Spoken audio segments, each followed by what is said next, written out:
Hello everyone, నా పేరు గోపాలకృష్ణ. మీరు చూస్తుంది ఫాల్కన్ ఐ తెలుగు.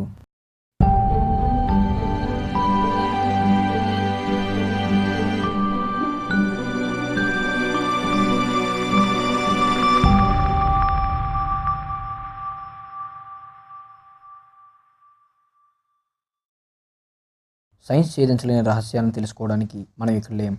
రహస్యాలను ఛేదించే సైన్స్ని తెలుసుకోవడానికి మనం ఇక్కడ ఉన్నాం. మరి ఈ వారం 6 న్యూసెస్ ఏంటో తెలుసుకుందాం. News number 1, sea water desalination. నీరు మనం ఉన్న భూమి మొత్తానికి 3 వంతులు ఆవరించి ఉంది. మిగతా 1 వంతు మనం ఉంటున్న నేల. అయితే ఈ నీటిలో 98% సీ వాటర్, 2% మనం తాగడానికి పనికి వచ్చే ఫ్రెష్ వాటర్ ఉంది. ఈ ఫ్రెష్ వాటర్ని మనం తాగడానికి మాత్రమే వాడట్లేదు. పరిశ్రమలకి, ర్యాకెట్లో ఉపయోగించే హైడ్రోజన్ ఇంధనం తయారీకి, ఇంకా మరెన్నో అవసరాలకి ఉపయోగిస్తున్నాం. దీనివలన తాగునీటి వనరులు తగ్గిపోవడం మనం ఇప్పటికే గమనించవచ్చు. సో సముద్రపు నీటిని టెక్నాలజీ అవసరాలకు ఉపయోగించడం ఇప్పటివరకు అసాధ్యం అన్న శాస్త్రవేత్తలు ఇప్పుడు సాధ్యం అంటున్నారు. అయితే ఈ ఫ్రెష్ వాటర్ని హైడ్రోజన్గా మార్చడానికి ఎలక్ట్రాలిసిస్ ఆఫ్ వాటర్ అనే పద్ధతిని ఉపయోగిస్తున్నారు.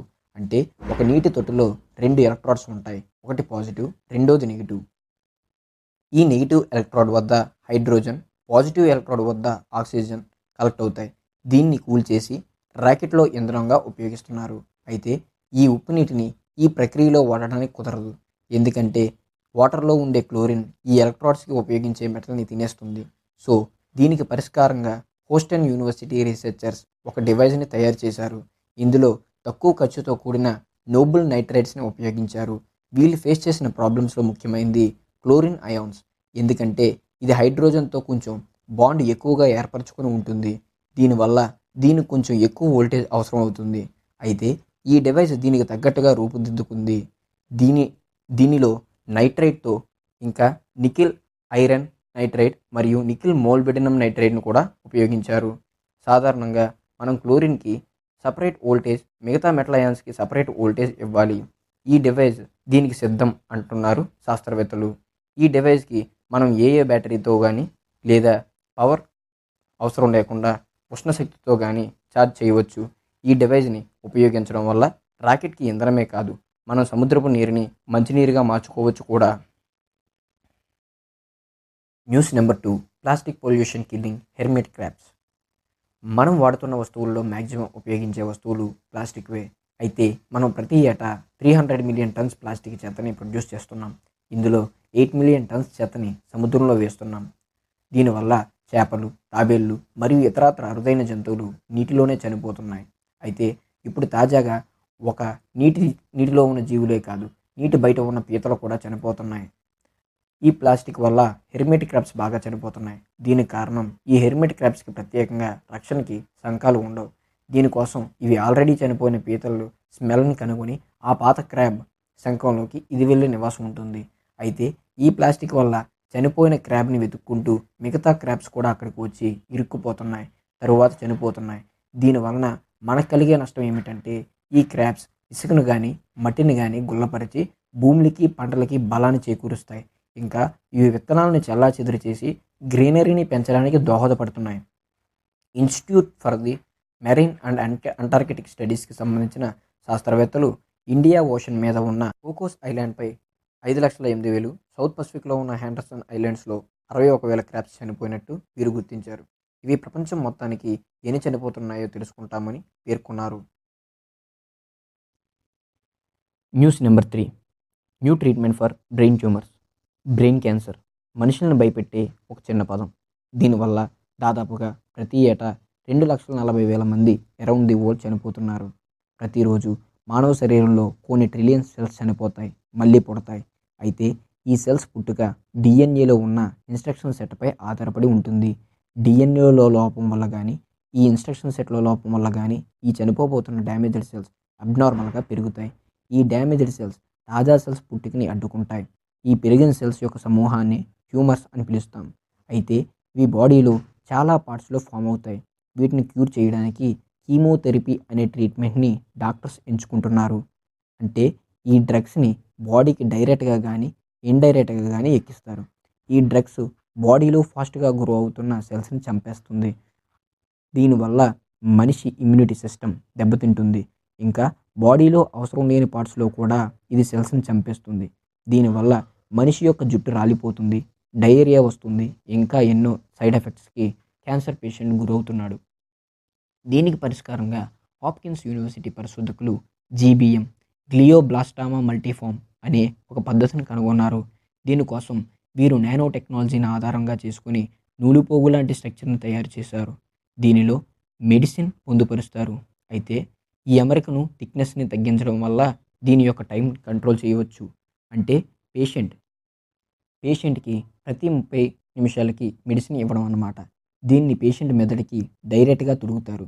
సో ఇది బ్రెయిన్ మీద ఆటోమేటిక్గా పనిచేస్తూ ప్రతి నిర్ణీత టైంకి మెడిసిన్ డోస్ ఇస్తుంది. దీనివల్ల ఎఫెక్టెడ్ పార్ట్స్కి మాత్రమే మెడిసిన్ అందుతుంది. సో సైడ్ ఎఫెక్ట్స్ కీమోథెరపీతో పోలిస్తే తక్కువ అన్నమాట. News number 4, quantum chip. ఇప్పుడు గూగుల్, ఐబీఎం కంపెనీస్ పోటీ పడి మరీ క్వాంటమ్ సూపర్ కంప్యూటర్స్ని తయారు చేద్దామని అనుకుంటున్నాయి. మామూలు కంప్యూటర్స్లో డేటా 0, 1 అనే బైనరీ డిజిట్లో ట్రాన్స్ఫర్ అయ్యి మరియు స్టోర్ అవుతాయి. కాకపోతే ఈ క్వాంటమ్ కంప్యూటర్స్ మాత్రం క్యూబిట్స్లో డేటా ట్రాన్స్ఫర్ మరియు డేటాను స్టోర్ చేస్తాయి. అయితే ఈ క్యూబిట్ ఎలక్ట్రాన్ యొక్క తిరిగే దిశపై ఆధారపడి ఉంటుంది. దీనివల్ల డేటా ఎంత ఫాస్ట్గా ట్రాన్స్ఫర్ అవుతుందో మీరే ఊహించుకోగలరు.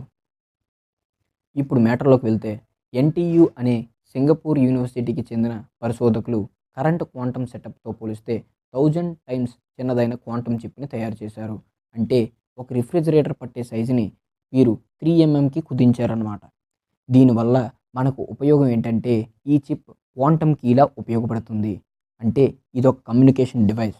మిలిటరీలో సైనికులు పంపించే ఇన్ఫర్మేషన్ చాలా సెక్యూర్గా ఉండాలి. లేకపోతే మనకు చాలా ఆస్తి నష్టం, ప్రాణ నష్టం కావచ్చు. ఈ చిప్ ఒకసారి డేటా ట్రాన్స్ఫర్ చేసిన తర్వాత కానీ, రిసీవ్ చేసుకున్న తర్వాత కానీ నాశనం అయిపోతుంది. సో కీ నాశనం అయిన తర్వాత డేటాలోకి ఎవరూ ప్రవేశించలేరు, ఒక నిర్దేశిత వ్యక్తి తప్ప. దీనిని ఒక మిలిటరీలోనే కాదు, ముఖ్యమైన పిన్స్, ఆన్లైన్ ట్రాన్సాక్షన్ ఎన్నిటికో భద్రత చేకూర్చుతుంది. News number 5, reduction in size of electronic devices. Graphene. ఈ పేరు ఇప్పుడు టెక్నాలజీలో పెనుమార్పు తీసుకురాబోతుంది. ఎందుకంటే మనం వాడుతున్న ఎలక్ట్రానిక్ డివైజెస్లో ఐసీలు కానీ, మైక్రో కంట్రోలర్లు కానీ సిలికాన్తో తయారు చేస్తున్నారు. ఇది చాలా వరకు మంచి టెక్నాలజీయే, కానీ వీటిని అధికంగా వాడటం వల్ల వేడెక్కే ఛాన్సులు లేకుండా పోలేదు. కాకపోతే ఈ గ్రాఫీన్లో సర్క్యూట్ బ్రేక్ అయ్యే ఛాన్సులు తక్కువగా ఉంటాయి. ఇంకా ఐసీలు చాలా చిన్నవిగా తయారు చేయవచ్చు. మరి దీని మీద అప్డేట్ ఏంటంటే ప్రొఫెసర్ మైకిల్ బూనిడ్జ్ నిర్వహిస్తున్న టీంలో ఈ గ్రాఫీన్ యొక్క గుణగణాలను, స్ట్రక్చర్ని సిమ్యులేట్ చేయడంలో విజయం సాధించారు. అంతేకాకుండా ఈ స్ట్రక్చర్ యొక్క ఎనర్జీ స్టేట్స్ని, ఎలక్ట్రానిక్ స్ట్రక్చర్ని తెలియచేశారు. సో మనం వాడుతున్న ఈ సిలికాన్ చిప్, ట్రాన్సిస్టర్స్ మరికొంతకాలంలో కనుమరుగవచ్చు. News number 6, medication on black market.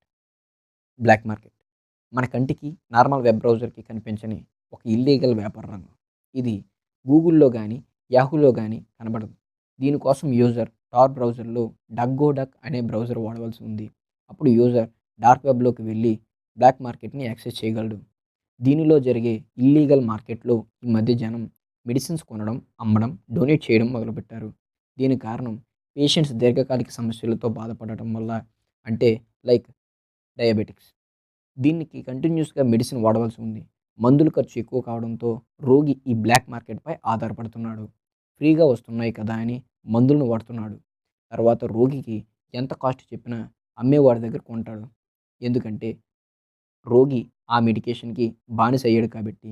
పైగా ఈ మెడికేషన్ ఎటువంటి గ్యారంటీ ఉండదు, వెండర్ ఎవరో కూడా తెలియదు. సో ఈ బ్లాక్ మార్కెట్ దేశ సంపదకే కాకుండా పేషెంట్స్ కూడా ప్రమాదం అని చెప్తున్నారు విశ్లేషకులు. నోట్: దయచేసి డార్క్ వెబ్లోకి ఎవరు సరదా కూడా ప్రవేశించకండి. అక్కడ ఉన్న హ్యాకర్స్ మీ పర్సనల్స్ని దొంగిలించే ప్రమాదం ఉంది. ఇటువంటి ఇంట్రెస్టింగ్ న్యూస్ ఇంకా తెలుసుకోవాలి అంటే మన ఛానల్ని సబ్స్క్రైబ్ చేయండి. అప్డేట్స్ మిస్ కాకుండా ఉండాలనుకుంటే బెల్ ఐకాన్ ప్రెస్ చేయండి. Thank you.